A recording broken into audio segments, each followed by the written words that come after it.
Non, non, ça c'est pour plus tard. On n'y est pas encore. Alors, on a un allié en Europe qui s'appelle Donald. On peut remercier Donald Trump, qui est un vrai allié aujourd'hui de l'Europe, pour se recentrer un peu sur nous. Tout à l'heure, les premiers intervenants ont posé une question à la salle, je vais essayer de faire pareil. Et je pense que vous avez les bonnes réponses. Qui sait qu'il y a un téléphone portable européen dans la salle? Autant que ça, c'est-à-dire personne. Qui sait qu'il y a un laptop ou un ordinateur portable européen? Alors, je vous rassure, il en existe un, c'est Thomson Computing, qui est le seul acteur aujourd'hui en Europe qui a des portables.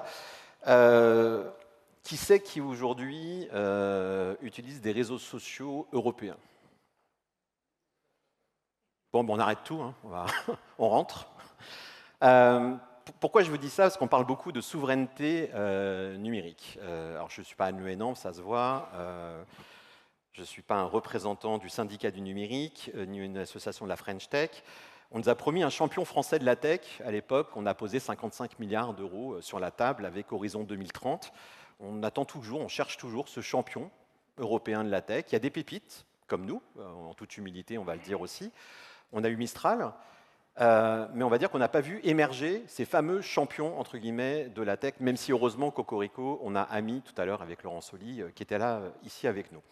On parle beaucoup de souveraineté numérique, mais c'est en train de changer, parce que c'est un mot valise, c'est-à-dire qu'on va employer un peu partout, à bon escient ou à mauvais escient, le mot souveraineté. Bon.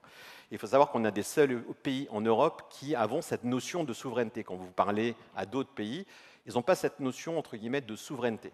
Ce qui s'est passé, c'est que pendant trop longtemps, on a joué le jeu de la neutralité technologique. On a trop longtemps joué le jeu de l'indifférence technologique. Et trop longtemps, on n'a pas joué le jeu de la préférence européenne, de la préférence technologique européenne. Et en fait, ce qui compte, c'est qu'on va dire qu'il y a un chemin, il y a une trajectoire, parce que le 100% souverain n'existe pas. Il faut se le dire une fois pour toutes. J'assume, je le dis souvent à mes homologues quand je contribue avec Septéo dans des groupes de travail de commission, il n'y a pas de souveraineté absolue. C'est-à-dire qu'aujourd'hui, il faut savoir qu'en matière de couches technologiques, sur tout ce qui est hardware, il n'y a aucun acteur européen qui existe. Et au-delà de ça, moi je ne voudrais pas parler simplement de technologie, de numérique ou d'enjeux d'autonomie stratégique, mais simplement se dire c'est qu'on perd notre valeur. On s'appauvrit en Europe. Pourquoi je vous dis qu'on s'appauvrit?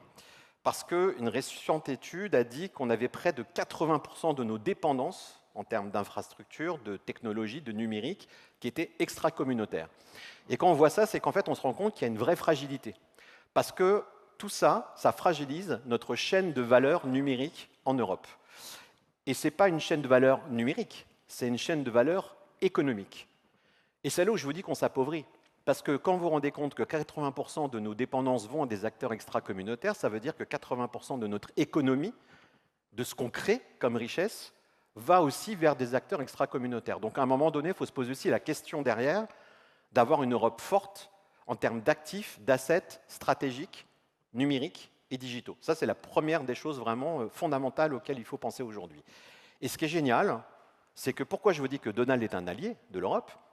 Parce que ce qui s'est passé il y a 15 jours, et je reviens quand même juste rapidement dessus, ce qui s'est passé il y a 15 jours, quand ça fait à peu près plus de 15 ans, qu'on dit que du jour au lendemain, avec le Patriot Act et d'autres instruments mis à la disposition du gouvernement américain, que du jour au lendemain, on peut couper les robinets sur des solutions qu'on utilise tous au quotidien, qui sont des solutions américaines, c'est comme la cybersécurité, on n'en parle pas parce qu'on ne se sent pas concerné jusqu'au jour où on a une cyberattaque. Donc on peut se prémunir, on peut à un moment donné essayer peut-être d'identifier, d'auditer, de cartographier les acteurs avec qui on peut travailler au-delà de certains acteurs américains.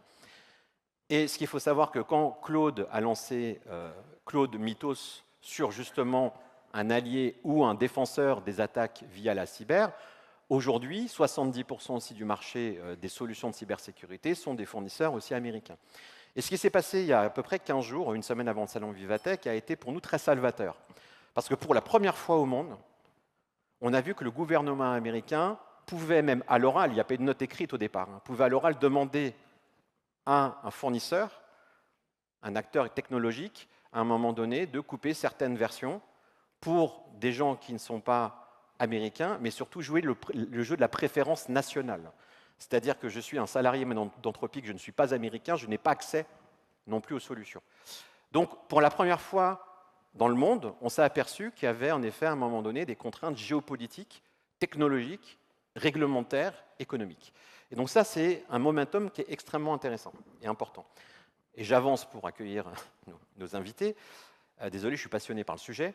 Il faut juste savoir que la souveraineté numérique, ce qu'on appelle la souveraineté numérique, a plusieurs dimensions. Et pour la première fois, le gouvernement a travaillé sur ces dimensions avec l'Allemagne pour qu'on s'accorde à un moment donné sur quel mot on emploie quand on parle de souveraineté numérique. Et en fait, on s'est vite aperçu que ces dimensions-là de la souveraineté numérique n'étaient pas que technologiques, que cette dimension de souveraineté numérique était aussi économique, mais était aussi dans notre capacité, nous, acteurs industriels à un moment donné, à investir en R&D en France et en Europe, à créer des emplois en France et en Europe, à sécuriser les infrastructures en France et en Europe, d'avoir un siège social aussi en France et en Europe. Et ça, ce sont les nouvelles 6 dimensions auxquelles Septéo a contribué avec d'autres acteurs de l'écosystème, parce qu'il y a une démarche aujourd'hui écosystémique. Et par rapport à ça, il faut se dire aussi que le gouvernement, à la rentrée, va poser pour tout le monde, pour que ce soit clair, et qu'on arrête comme ça à tout va de parler de souveraineté numérique.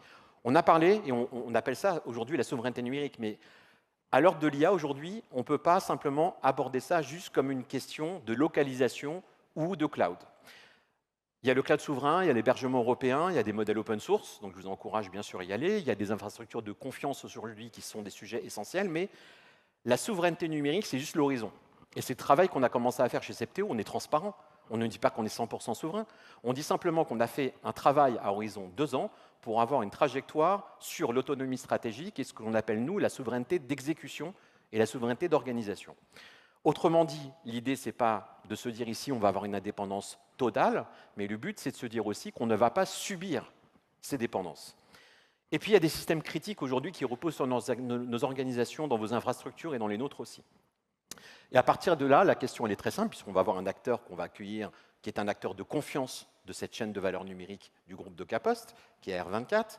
On va avoir aussi un autre acteur qui va nous en parler, qui maîtrise tout à fait aussi ces sujets, et quelqu'un qui va nous rejoindre pour justement nous parler de tous ces enjeux de gouvernance, d'organisation, de réglementaire et de technologie. Mais la question qu'on doit se poser, c'est quelle technologie on utilise. Et à partir de là, on se dit simplement qui maîtrise cette technologie, qui contrôle les données, qui comprend les dépendances, qui peut auditer, sécuriser, réviser, réverser et remplacer. Comme je vous ai dit, le sujet, ce n'est pas avoir zéro dépendance.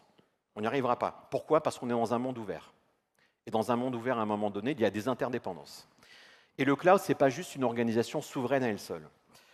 Un modèle open source ne garantit pas automatiquement aussi derrière l'autonomie. L'hébergement ne garantit pas uniquement aussi les flux, les traitements, les modèles, les accès à toute cette chaîne de confiance. Donc la souveraineté numérique ne se décrète pas. On ne peut pas dire tout d'un coup, je suis un acteur souverain numérique, ça ne veut rien dire. Donc aujourd'hui, ça se construit dans des choix d'architecture, dans la gouvernance des données, dans la cybersécurité, dans la réversibilité, dans l'interopérabilité et dans la capacité à prouver ce qu'on promet. Parce que tout à l'heure, on a parlé de la preuve.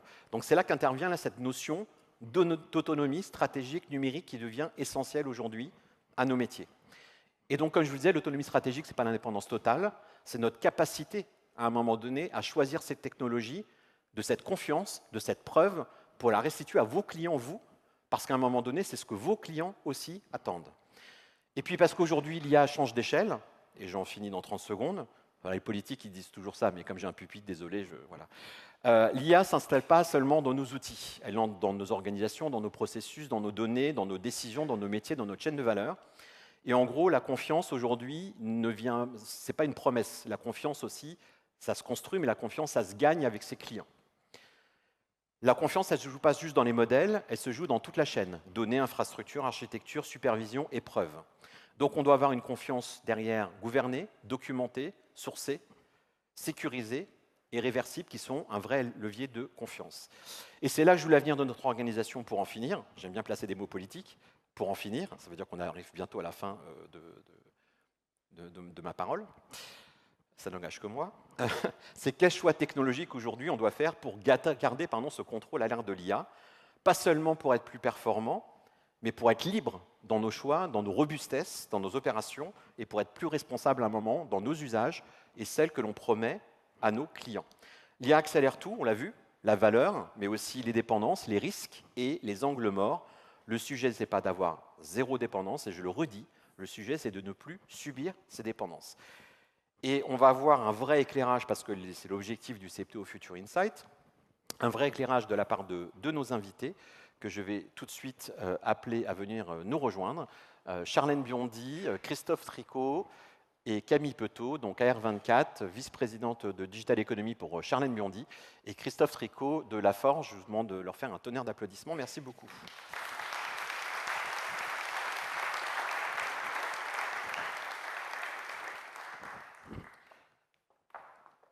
Ah, ça sort de partout. Excusez-moi, je suis un peu perdu. Où est mon mari? Enfin, je dis ça parce que c'est une pièce de théâtre.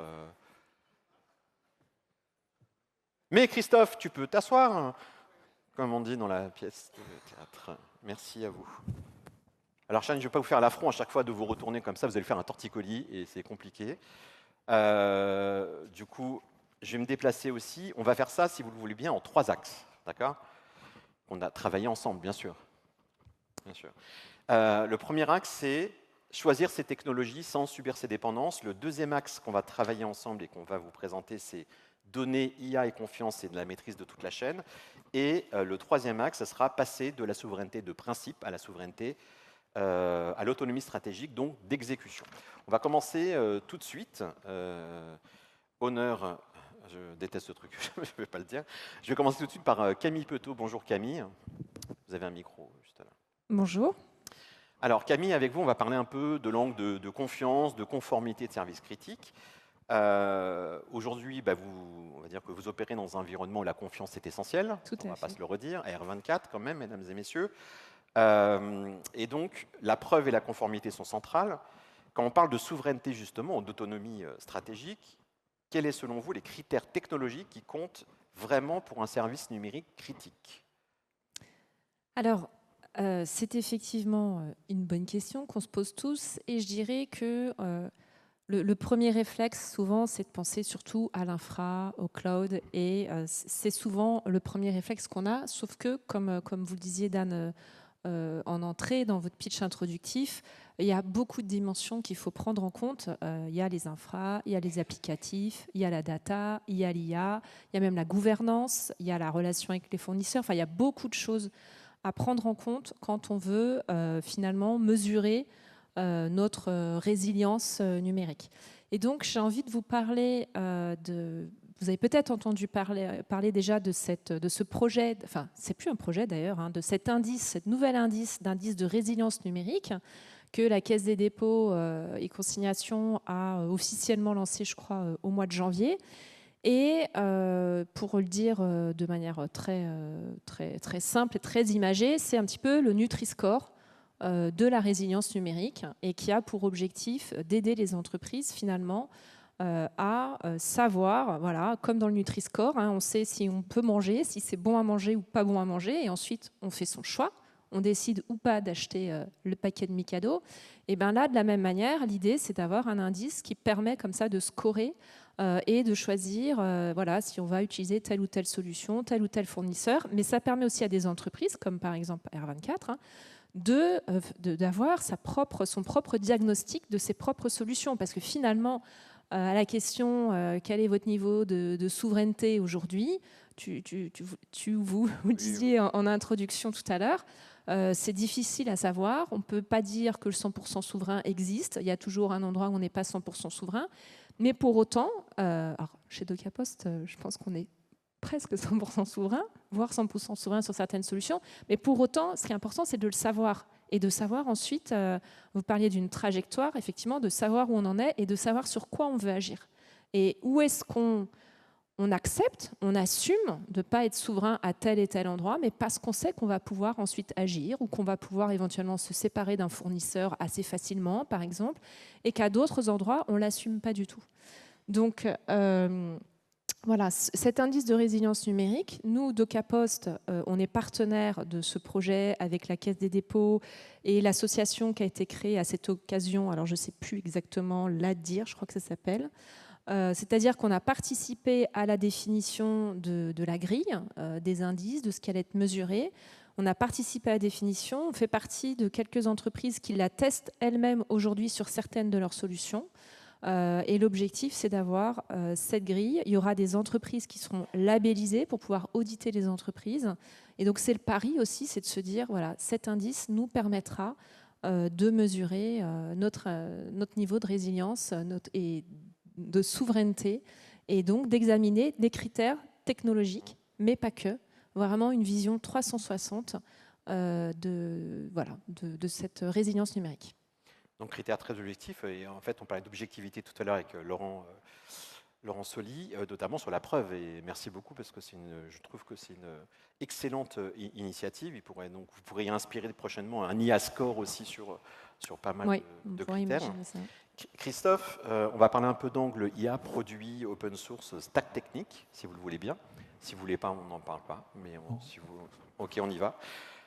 Christophe, on entend souvent que l'open source, d'ailleurs, ou les modèles ouverts seraient une grande réponse naturelle de la souveraineté. Bon.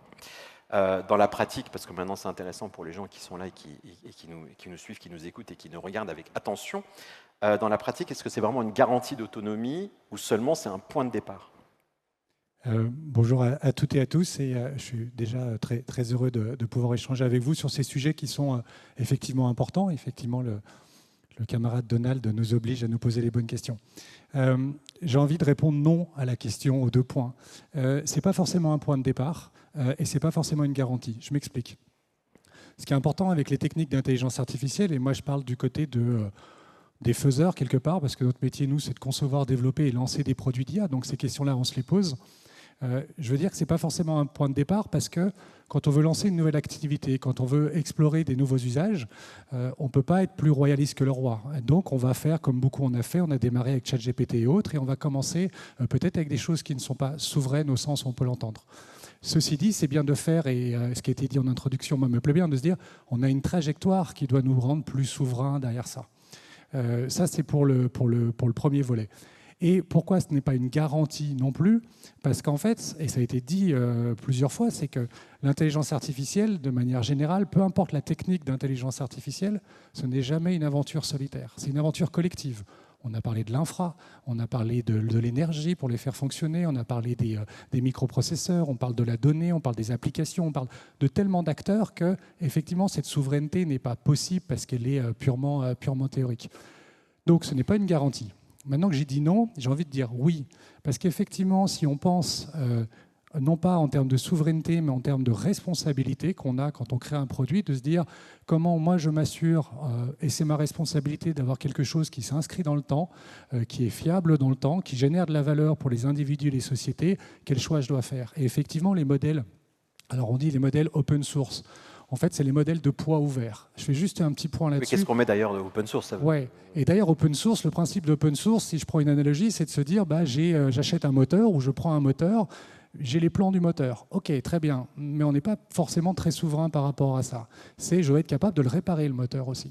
Donc ça pose la question, est-ce que j'ai un garage pour le faire? Donc ça va être très très loin. Et donc on a tendance à dire, si je prends un modèle open source, ça va aller tout seul. Maintenant, une fois de plus, c'est encore plus compliqué que ça. Mais ceci dit, c'est très simple de penser en termes de responsabilité, de se dire quels sont les choix techniques et technologiques que je peux faire qui me permettent, et c'est là la souveraineté où elle est, de prendre des décisions par moi-même. On n'est plus souverain dès l'instant où on nous impose une décision. A été évoqué en intro le fait de couper l'arrivée d'un service ou autre, on n'est plus souverain. Et donc quand on utilise des modèles d'IA qui sont avec poids ouvert, on réduit la capacité à d'autres de nous nuire. On n'est pas pour autant complètement autonome, parce que si je prends DeepSeek, par exemple, qui est un modèle chinois, je ne vais pas pouvoir le réentraîner, parce qu'il n'est pas open source, au sens où je n'ai pas les documents qui m'ont permis d'entraîner le modèle, je ne peux pas changer le moteur ou le faire évoluer. Donc c'est une bonne pratique de penser les choses open source, mais ce n'est pas suffisant. Charlène, je suis la voix. Parce que vous ne me voyez pas, si je vais me mettre là quand même, parce que ce n'est pas très sympa de poser des questions comme ça. On n'est pas dans le loft de la souveraineté. Alors, Charlène, on va pas parler d'angle de l'Europe, du coup. On va parler aussi un peu de géopolitique, de stratégie, parce qu'on a vu qu'il y avait ces 3 dimensions qui étaient intégrées dans cette logique de souveraineté. À l'échelle européenne, du coup, comment on va arbitrer justement entre performance immédiate, entre autonomie stratégique durable, alors que la chaîne de valeur de l'IA reste quand même très dépendante d'acteurs extra-européens et communautaires?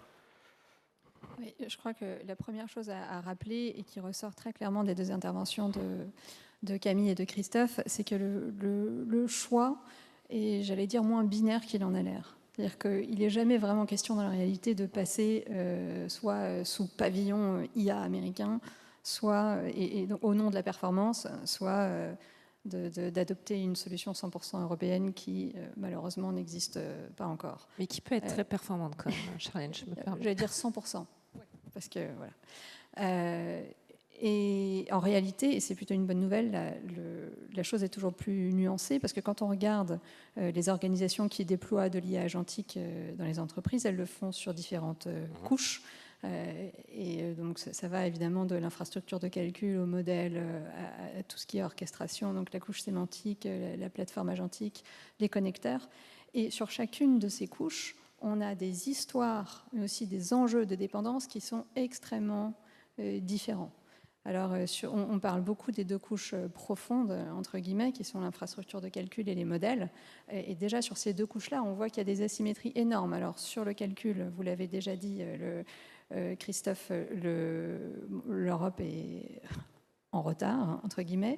Alors, juste quand on regarde, moi, ce qui me sidère toujours, c'est les chiffres. Sur 2024, je crois que c'était 250 milliards d'investissements de la part des hyperscalers américains en infrastructure de calcul. Même si le package européen de souveraineté technologique est mis en œuvre parfaitement, on n'est pas sur la même échelle. Et donc, quand on écoute Arthur Mensch, le fondateur de Mistral, il y a quelques semaines à l'Assemblée, il nous dit bien que même Mistral, solution entre guillemets souveraine, a besoin d'utiliser une partie des infrastructures de calcul américaines parce qu'il n'y a pas d'offre concurrente à ce niveau-là. Sur les modèles, en revanche, l'enjeu est complètement différent parce que là, on est très substituable. Et vous avez justement mentionné la coupure de courant anthropique d'il y a 10 jours, mais ce qu'on a vu, c'est que le lendemain, la plupart des entreprises européennes avaient simplement basculé sur des modèles concurrents. Donc le point de blocage, il n'est pas sur les modèles, il est sur autre chose. Mais plus fondamentalement, pour cet enjeu de souveraineté, aujourd'hui, il me semble que l'enjeu de souveraineté économique pour les entreprises européennes, il se situe sur les 3 autres couches, donc sur tout ce qui est autour de l'orchestration. Parce que c'est là que se cristallise vraiment la valeur pour les entreprises. Pourquoi ? Parce que c'est à ce niveau-là que les entreprises apprennent tout ce qu'elles savent faire au système d'IA. Comment un agent, c'est sur l'orchestration que l'entreprise va apprendre à l'IA comment lire ses bases de données clients, quels sont ses produits, comment ils se connectent aux outils préexistants de CRM, de RH, etc. Et une entreprise, c'est là que ça devient très critique, parce qu'une entreprise qui aurait tout construit sur Salesforce ou sur Microsoft va avoir énormément de mal à basculer sur une solution concurrente, alors qu'elle n'a aucun mal à passer de Anthropic à OpenAI. Et donc c'est là-dessus qu'il faut jouer aujourd'hui pour l'Europe. Et j'allais dire, c'est là qu'on peut être optimiste, parce que c'est justement à ce niveau-là qu'en Europe, on a déjà quelques champions.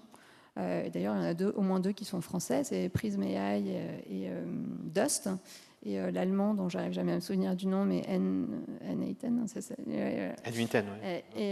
Et donc voilà, pour la faire courte, je pense que c'est essentiel pour l'Europe d'avoir une doctrine sur chacune de ces couches pour choisir consciemment ce qu'on accepte de déléguer, et donc pour garder justement cette capacité concrète, pragmatique à migrer d'une solution à l'autre. Merci. Alors maintenant, on va parler de données, d'IA, du coup, et de confiance sur la maîtrise, justement, je fais un peu les 10 pas, mais je suis transpirant déjà au bout de 10 mètres. Alors, sur cet axe-là, je vais vous poser une question directe, Camille Petot, sur l'angle preuve-identité.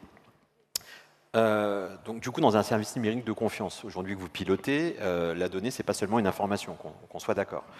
Ça devient une preuve, une responsabilité et parfois un élément qu'on peut opposer, forcément, parce que c'est auditable aussi. Comment, du coup, on construit cette confiance dans la durée ?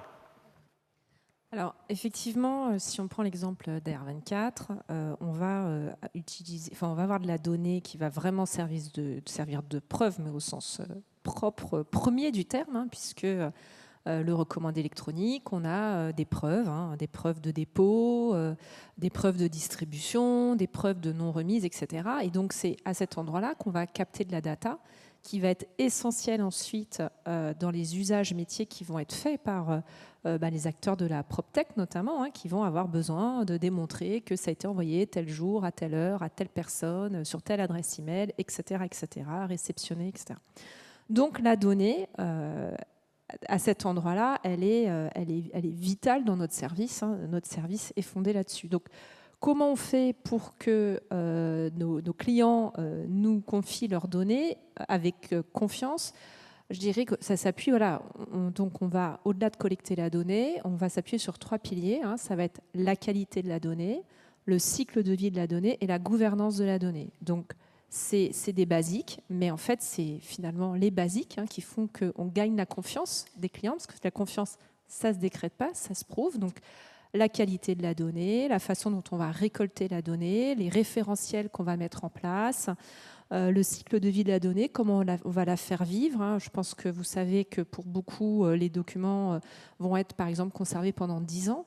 Donc, il va falloir faire vivre cette donnée dans le temps. Il va falloir garantir son intégrité, donc la façon dont on va la conserver. Il y a aussi tous les sujets de chiffrement, etc., de sécurité. Il faut qu'on protège cette donnée. Donc, c'est tous ces éléments-là. Et puis, la gouvernance de la donnée, qui est responsable de quelles données, où est-ce qu'on stocke nos données, etc. Donc, voilà, qualité, cycle de vie, gouvernance, et dans la durée, en permanence, pour garantir tout au long, et que, y compris si ça arrive dans 10 ans, si dans 10 ans vous avez un litige, la donnée que vous nous avez confiée va pouvoir être opposée, avoir une valeur probatoire et donc maintenir la valeur de notre produit. Merci. Christophe, on parle beaucoup d'IA utile, d'IA de confiance, d'IA gouvernée. Comment, du coup, on peut construire une IA vraiment, réellement, du coup, on va dire fiable. Et quand je dis fiable, c'est non seulement performante, mais aussi utile aux usages, respectueuse des données, et sur sa capacité, justement, d'augmenter les savoir-faire humains plutôt que de les appauvrir. Alors, déjà, il faut se poser la question, qu'est-ce qui fait la valeur d'une entreprise ? Je pense qu'il faut commencer par ça. Qu'on soit seul dans sa boîte, qu'on soit 100, 1000, 100 000, il y a un éléphant dans la pièce dont on ne parle pas quand il est question de souveraineté. C'est pourtant ce qui fait la valeur de toutes les entreprises, ce sont leurs savoir-faire. Ce qui donne la valeur à une entreprise, ce n'est pas son nombre de GPU, ce n'est pas son nombre de serveurs. Alors pour certaines, dans le cœur de métier, peut-être, c'est un élément important, mais ce qui fait qu'on est singulier, qu'on arrive à être différenciant par rapport aux autres, ce sont ces savoir-faire. Or, comme ça a été dit par Charlène tout à l'heure, on parle d'IA, mais dans les applications qu'on déploie, qui utilisent des techniques d'IA, qui vont être aussi bien plusieurs modèles de l'orchestration et autres, on vient transposer nos savoir-faire dedans. Et donc, si demain on décide d'utiliser des techniques d'intelligence artificielle qui incluent des modèles et autres une fois de plus, il faut se poser la question de comment je transpose ce qui est essentiel pour moi, c'est-à-dire mes savoir-faire. Donc nous, comment on accompagne des acteurs là-dessus, on a toujours le même principe, c'est tout bête, c'est de se dire quels sont vos savoir-faire singuliers. Et s'il y a des savoir-faire qui ne sont pas singuliers, par exemple générer des factures, peut-être faire des réponses du service support et autres, et ça appartient à chaque entreprise de se dire est-ce que c'est singulier pour moi ou pas, est-ce que ça a une vraie valeur patrimoniale pour moi ou pas. Si ce n'est pas le cas, on n'investit pas dessus, on peut prendre des briques du marché. Et on doit soutenir les éditeurs français et européens qui sont dans cette démarche-là. Si en revanche, c'est un savoir-faire singulier, peut-être ma façon dont je réponds à des appels d'offres, peut-être ma façon dont je recrute, peut-être ma façon dont, je ne sais pas, je vais gérer une chaîne de production. Dans ce cas-là, ça vaut le coup de se poser la question de comment je transpose ces savoir-faire dans des briques d'IA et à quel point j'ai la maîtrise dessus. Et si je n'ai pas la maîtrise dessus, c'est à ce moment-là où je perds la souveraineté. Donc on va faire un produit, une application IA qui sera utile, qui sera viable et qui générera de la valeur si elle vient valoriser les savoir-faire. Et donc, valoriser au sens de, comme tout patrimoine, je prends conscience de leurs valeurs, je les suis et je les mesure. Et ce que nous, on fait toujours, ce qu'on recommande, c'est, et c'est la mission de Laforge, c'est d'utiliser l'intelligence artificielle pour rendre les gens meilleurs dans ce qu'ils font. Et ça oblige à le mesurer. Et ça, c'est extrêmement difficile. Nous, c'est notre programme de R&D, c'est qu'on sait mesurer si une activité est performante ou pas. Est-ce qu'on fait plus vite? Est-ce qu'on automatise plus? Mais on ne sait pas apprécier si les individus deviennent meilleurs dans ce qu'ils font. Et si les gens sont meilleurs dans ce qu'ils font, ça veut dire qu'ils sont en pleine possession, compétences, expérience, ils ont un vrai savoir-faire et ils sont autonomes. Et donc, c'est la clé de la souveraineté. Donc, pour répondre plus directement à la question, c'est on commence par identifier les savoir-faire qui sont singuliers, ce qui rejoint un peu le talk qu'il y avait juste avant. On investit à fond dessus, pas des gadgets en périphérie, et ça permettra de faire grandir tout le monde et d'être beaucoup plus solide sur ses appuis. Donc oui, c'est pas juste mettre une IA dans les mains de quelqu'un, c'est vraiment derrière tout un processus en amont pour oui. combiner ces deux valeurs oui. tech. Si j'utilise ChatGPT ou Claude, on le fait chacun dans notre coin pour répondre aux clients, pour gérer ma relation client, qu'est-ce qui fait entreprise? Qu'est-ce qui fait que demain, on va être meilleur dans la relation client si chacun le fait dans son coin n'importe comment? Et donc, on rejoint la problématique de l'orchestration, mais le cœur du réacteur d'une entreprise, c'est son métier, ses savoir-faire, son ADN, sa culture. Très bien. Je me déplace, j'arrive à vous, hein, Charlène. Si maintenant on prend l'angle gouvernance, démocratie et régulation, bon, ça fait un triptyque avec pas mal d'enjeux. On parle beaucoup justement de confiance, on en a parlé tout à l'heure, mais on en parle énormément aujourd'hui. La confiance qu'on nous porte et la confiance aussi qu'on porte à une IA derrière pour nous accompagner. Donc ça devient finalement aussi un enjeu politique et institutionnel. Comment justement on évite que la gouvernance devienne aussi, que la gouvernance de l'IA soit réduite simplement à juste une question de conformité technique, en fait. Alors, je pense que la question appelle d'abord une distinction dans les termes. Parce que quand on parle de conformité, ça suppose qu'il y a des règles qui existent déjà. RGPD, Digital Service Act, IA Act même, qui entre en vigueur bientôt. Et donc la conformité, c'est un acte technique qui consiste à vérifier que ces règles sont appliquées et que les entreprises déploient ces technologies de façon conforme. La gouvernance, et c'est peut-être une définition un petit peu controversée, mais la gouvernance, c'est ce qui devrait arriver avant. C'est-à-dire que c'est censé être une réflexion sur quelles règles on veut se donner, sur quelles règles on veut adopter, sur quels usages on accepte de déléguer une part de nos responsabilités à l'IA. Et alors, dans le cadre d'une entreprise, c'est des réflexions de gouvernance qui sont très concrètes, c'est-à-dire où est-ce qu'on remet le human in the loop, où est-ce qu'on attribue les responsabilités. Mais en fait, si on réfléchit en termes un petit peu plus absolus ou plus à l'échelle de la société ou de l'Union européenne, les questions de gouvernance, ça relève de la décision politique. Et ce qu'on observe, c'est que c'est une étape, ce temps de réflexion, qui est très souvent escamoté, d'ailleurs aussi bien au niveau sociétal qu'au niveau de l'entreprise. Et on a une tendance à sauter à l'étape d'après, qui est l'étape de conformité, et donc à déléguer à des juristes ou à des techniciens des questions comme qu'est-ce qu'on délègue à la machine, dans quel processus on accepte qu'un algorithme prenne une décision à notre place, des questions qui, au fond, sont, avant d'être des questions techniques, des questions, de société, presque. Et en fait, nulle part, ni dans les parlements, ni dans les médias, on a de débats vraiment substantiels sur la nature des décisions qu'on veut bien déléguer au système autonome aujourd'hui. Et c'est là que je pense que la question, elle change de dimension, du moins qu'elle ouvre à une réflexion qui est un petit peu plus presque philosophique autour de la maîtrise de nos environnements informationnels.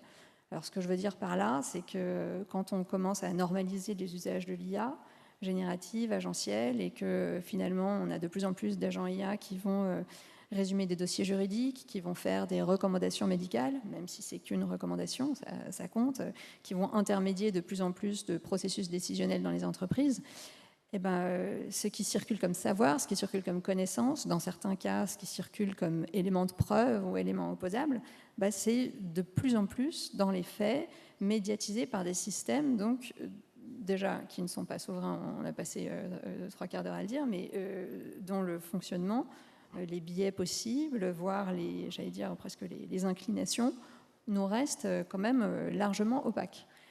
Et donc on voit bien là que l'enjeu, c'est un enjeu qui est bien plus profond qu'un enjeu de conformité et qui nous force à nous poser une question qui est extrêmement inconfortable, qui est qui est-ce qui contrôle ce langage qui devient de plus en plus notre langage commun. Et donc pour répondre directement à la question, je pense que pour éviter cet écueil, que la gouvernance soit de plus en plus réduite à la conformité, il faut réussir au niveau européen à rouvrir le débat, presque un débat démocratique sur ce qu'on délègue à l'IA. Et ce qui manque aujourd'hui, même dans les propositions européennes, c'est de construire une sorte de cadre institutionnel de délibération autour de l'IA qui décide des périmètres aujourd'hui dans la société que l'IA peut occuper, qu'elle devrait occuper ou pas. Et en fait, si on ne met pas ça en place, pour rebondir sur le sujet de souveraineté, ça veut dire qu'on va continuer de laisser la porte ouverte à la technologie et donc à ceux qui la maîtrisent, ceux qui la créent, pour écrire ces règles à notre place. Alors maintenant, du coup, on va être très concret, mais si on l'a été jusqu'ici, évidemment, c'est de savoir comment on va passer de la souveraineté de principe à l'autonomie stratégique d'exécution. On va rester avec vous, Charlène, du coup. La question que je voulais poser, c'est aujourd'hui, où est-ce que vous avez une bonne connaissance forcément de tout cela, mais où est-ce que l'Europe peut encore agir et quels sont ses leviers dans l'équilibre actuel? Oui, alors première chose, je pense qu'il faut l'idée selon laquelle l'Europe serait complètement, qu'elle n'aurait plus de levier face aux États-Unis et à la Chine, c'est une idée fausse. C'est-à-dire que la réalité, elle est moins sombre que ce qu'on croit, à condition, et malheureusement il y a beaucoup de conditions, mais à condition que l'Europe se saisisse aujourd'hui de ses leviers, qu'elle le fasse rapidement, et aussi à condition qu'elle se défasse de certains réflexes, qui est un réflexe très européen et très nocif, qui consiste à financer une offre de solutions sans se soucier de la demande. Et j'allais dire que c'est une tendance qu'on a observée et à de nombreuses reprises dans le passé au sujet des interventions publiques pour essayer de retrouver cette souveraineté. On l'a vu avec Gaia-X. Alors pour ceux qui ne savent pas, avec Gaia-X en 2019, on a voulu construire un cloud européen qui était porté par OVH, par Deutsche Telekom et par Atos. Pour rivaliser avec Amazon et compagnie. Et en fait, 7 ans plus tard, ça existe encore, mais il n'y a quasiment aucun client significatif parce que tout le monde a continué d'acheter américain. Et puis il y a eu le CHIPS Act en 2023, où on a essayé de relocaliser la fabrication de semi-conducteurs. Et pareil, 3 ans plus tard, il n'y a pas de champion européen des semi-conducteurs, vous l'avez rappelé en introduction. Et donc dans les deux cas, la demande a continué de se diriger vers des acteurs américains et clairement la conclusion qu'il faut en tirer, c'est que financer l'offre de solutions, ça ne suffit pas à créer des champions. À l'inverse, et c'est presque difficile à dire, mais il y a une chose qui a fonctionné, c'est le RGPD. Parce que ce qu'on a vu, c'est qu'en imposant ces normes, mais très très rapidement, tout le monde s'est mis au diapason, y compris les acteurs américains. Alors évidemment, ce n'est pas par conviction pour le respect de la vie privée, mais c'est parce qu'ils voulaient avoir accès au marché européen et donc ils se sont conformés. Et ce que je veux dire par là, c'est pas que réglementer, c'est la bonne solution et qu'il faut le faire à tout prix, mais c'est de souligner l'impact que peut avoir la commande publique et la norme imposée pour la commande publique sur le marché. Et ça, à mon sens, c'est un levier énorme pour l'Europe aujourd'hui, parce que quand l'État ou quand l'Union fixe une règle, finalement, le marché s'y conforme. Et alors à la question, qu'est-ce que ça va changer dans l'IA ? C'est un des points qu'on a beaucoup souligné dans la note à laquelle j'ai participé pour l'Institut Montaigne. Mais la première des recommandations qu'on a faites dans le sens de la souveraineté, c'est la portabilité pour les systèmes d'agents et pour les IA, pour qu'on puisse changer de plateforme sans tout reconstruire. La deuxième, c'était l'accès aux données, alors pas seulement les rendre publiques, mais au niveau sémantique, d'imposer des standards communs pour que les fournisseurs d'IA n'aient pas la main dessus. Parce que ce qui se passe aujourd'hui, c'est que comme il n'y a pas de standard commun qui est imposé par la commande publique, si on travaille avec OpenAI, finalement, on peut se retrouver captif de la façon dont on a structuré notre ordre sémantique et ne pas réussir à migrer vers une autre solution européenne parce que voilà. Donc en fait, faire en sorte que la commande publique impose des standards techniques, ça peut non seulement favoriser des acteurs européens qui en général s'y sont déjà conformés par nature, mais ça fait que même s'il n'y a pas d'offre alternative européenne, au moins on n'est pas captif parce qu'on va faire en sorte que les solutions américaines, elles nous rendent par design, j'allais dire, plus résilients et capables de migrer. Oui, et puis on voit bien d'ailleurs que la norme n'est pas là que pour réguler, mais finalement c'est aussi un vrai levier de compétitivité et de business pour nous, et non pas juste pour nous imposer un cadre auquel se conformer. Christophe, comment du coup on va éviter que l'IA reste au stade de pilote ou de la démonstration, et comment du coup on peut en faire une capacité industrielle, c'est-à-dire mesurable et utile dans l'organisation? Le premier conseil, c'est de sortir du magasin de jouets. C'est vrai, quand on regarde les réseaux sociaux, quels qu'ils soient, même LinkedIn maintenant qui est devenu le concours Lépine, on a envie de se dire il me faut ça, il me faut ça, il me faut ça. Et donc on va cumuler les gadgets. Et ça, c'est une tentation qui fait qu'on va lancer plein de POC tout azimut. Et je vais reprendre ce qui a été dit tout à l'heure. Il faut commencer par quelque chose d'essentiel qui va être autour de la génération de la valeur de l'entreprise. Et je vais utiliser un gros mot que moi je recommande à tous ceux qu'on a la chance d'accompagner, c'est le principe de subsidiarité. Subsidiarité, derrière ce gros mot, c'est vraiment du bon sens une fois de plus, mais c'est de se dire personne ne sait mieux que ceux qui sont sur le terrain ce qu'il doit être fait et comment ça peut être fait. Si vous cumulez d'en haut un certain nombre de gadgets à déployer, vous allez perdre tout le monde et casser le jouet qu'est l'entreprise. En revanche, si vous vous définissez une vraie doctrine en matière d'intelligence artificielle et du numérique, de se dire sur tel sujet, on va plutôt aller sur une logique de substitution, sur tel sujet, une logique d'augmentation, sur tel autre sujet, une logique de pilotage ou d'entraînement, qui sont la façon finalement d'utiliser ces technologies, et que vous laissez à chacun à son niveau la capacité d'utiliser ces techniques dans ce cadre qu'on leur donne, en fait, vous allez avoir les meilleures transformations. Et qui dit transformation efficace dit valeur d'usage. Et donc, vous allez avoir un ROI qui va être positif. Vous allez le mesurer sur des éléments économiques, vous allez le mesurer sur des éléments de satisfaction, et vous allez le mesurer sur probablement ce qui est le plus essentiel, c'est le plaisir de faire son travail. On a un travail dans lequel on se réalise quand on a la main sur ce que l'on fait. La souveraineté, elle commence par les individus. Si moi j'ai une mission, même qui peut être rébarbative, si on le fait en conscience et qu'on me donne les clés pour le faire bien, en fait je vais m'épanouir. Et ça, c'est la clé. Donc si on veut sortir du POC, on se donne ce cadre, on définit ensemble cette doctrine et on laisse chacun à son niveau la capacité de faire, de rendre des comptes et d'avancer. Merci beaucoup Christophe. Camille. Ah, c'est le truc, attention, c'est sérieux là. Alors. Je m'attends pire. Non, mais pas du tout. J'ai tout changé d'ailleurs, j'ai changé les questions. Je vois, c'est pour ça, je m'attends au pire. Voilà. Donc on va passer de l'angle de passage à l'échelle, parce qu'on parle beaucoup d'industrialisation aujourd'hui autour de l'IA. Comment on fait d'ailleurs pour passer d'une innovation numérique de confiance à un statut de nouvelle solution, c'est-à-dire avec un usage installé dans les professions réglementées ou des organisations exigeantes? Là, c'est un peu l'histoire d'R24, du coup.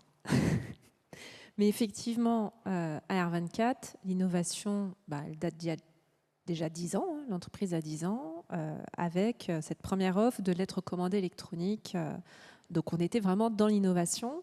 Et c'est d'ailleurs avec le groupe Septéo et avec les notaires qu'on a vraiment démarré et petit à petit développé l'activité d'R24.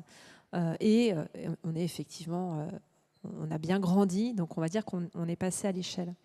Alors, quels sont les secrets et comment on fait pour passer à l'échelle? Je reviens un peu aussi sur ce que disait Christophe, c'est des choses un peu basiques, des fondamentaux, un savoir-faire, des équipes qui sont engagées, motivées, c'est vrai, c'est bête à dire, mais c'est vrai, et qui ont cru en fait au début au produit et qui l'ont fait petit à petit grandir. Mais ce passage à l'échelle, en fait, alors je ne sais pas si c'est ce que vous attendez comme réponse, mais en tout cas, il y a plusieurs dimensions dans le passage à l'échelle. Il faut réussir, bien sûr, à structurer l'entreprise. Il faut adapter les choix technologiques, donc au fur et à mesure qu'on grandit, la fameuse scalabilité. Donc, il y a la scalabilité des techniques. Donc là, par exemple, en ce moment, 10 ans après, on bascule sur un cloud. Donc, on a choisi un cloud souverain avec Hautscale, un Secnum Cloud même, pour vraiment garantir à nos clients, je dirais, le meilleur, ou en tout cas un des meilleurs. Donc, il y a des choix technologiques. Il faut effectivement adapter, faire évoluer les infras. Mais je pense qu'au-delà de ça, la réussite du passage à l'échelle du service de confiance, c'est effectivement d'avoir réussi à installer avec les clients, avec les utilisateurs, la confiance au quotidien, et donc que dans leurs usages, avec du recul, ils aient pu effectivement constater qu'ils ont pu compter sur nous, y compris dans des fois des situations litigieuses. Le passage à l'échelle, c'est aussi le service client, le support aux utilisateurs, c'est être capable d'absorber effectivement au-delà des flux et de la techno pour absorber les flux, c'est absorber les clients, les expéditeurs, les destinataires et accompagner, évoluer avec nos clients, faire évoluer nos offres avec nos clients, faciliter l'intégration de nos offres dans les logiciels de nos clients. Et je pense que c'est comme ça, c'est en construisant cette confiance, en la démontrant, parce qu'encore une fois, la confiance, ça se démontre, ça se prouve. Et c'est ça qui fait, je pense, qu'aujourd'hui, on a réussi à grandir avec vous, entre autres, hein, et qu'on est toujours là. C'est voilà, c'est l'ensemble de ces leviers, mais voilà, le savoir-faire de l'entreprise, les collaborateurs engagés. Ce n'est pas qu'une affaire de techno, encore une fois. Donc à l'ère de ce trajectoire d'autonomie stratégique, on est plus dans une IA utile qu'une IA futile, puisque forcément, ça m'est sorti comme ça. Et donc, merci. Oui, mais utile, effectivement, c'est vraiment, il faut répondre aux besoins d'usage de nos clients, en fait. Hein. Et si on arrive à être là, à répondre à leurs besoins, à rester simple dans l'utilisation, malgré la complexité de nos produits, parce qu'en fait, une lettre recommandée, c'est beaucoup d'étapes techniques, il y a vraiment une complexité, mais il faut rester simple, être là pour être là par rapport aux besoins des cas d'usage, par rapport aux cas d'usage de chacun, et donc d'être utile effectivement et en confiance. Et c'est une commodité, parce que les gens, ils envoient tous des recommandés, hop, je mets ça, bim, j'envoie. Ben non, parce que derrière, il y a la partie immergée de l'iceberg, où il y a un peu de taf qui correspond à des cas d'usage et tout. Merci en tout cas beaucoup. Donc Charlène, Camille, Christophe, on peut les applaudir, parce que c'était vraiment très passionnant.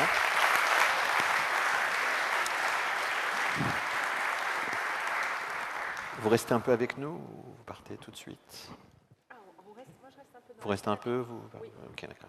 Non, si les gens veulent échanger, parce qu'on ne sait jamais. Mais restez, ça va être... Je fais le teasing. Merci à vous.